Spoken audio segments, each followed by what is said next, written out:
5 сентябри соли ҷорӣ дар варзишгоҳи марказии ҷумҳуриявӣ бозии нахустини мунтахаби кишвар дар доираи марҳилаи дуюми муқаддамотии чемпионати ҷаҳон 2022 бо тими Қирғизистон баргузор мегардад.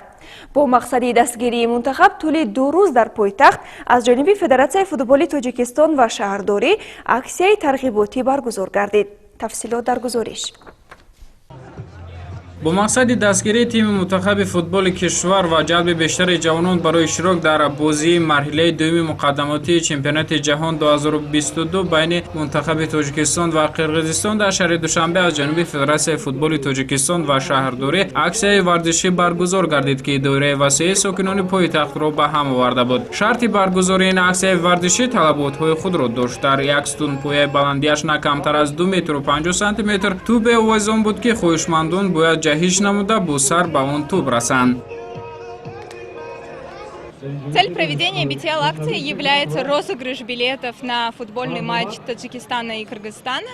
Также целью BTL-акции является увеличение популяризации спорта среди молодежи и непосредственно поддержка нашего населения, нашей футбольной команды. Аз тарафи ҳукумати шаҳр ва Федератсияи футболи Ҷумҳурии Тоҷикистон чунин як аксияи зебо, як бозие ки ба ҳамаи шаҳрвандон дастрас шудааст. Одамоне ки дар ин бозӣ иштирок мекунанд метавонанд соҳиби чиптаҳо гарданд, бурд кунанд ва дар бозии мунтахаби Тоҷикистон ва Қирғизистон дастаи моро, яъне ҷумҳурии моро дастгир намуда як саҳми худро дар ин бозӣ гузоранд.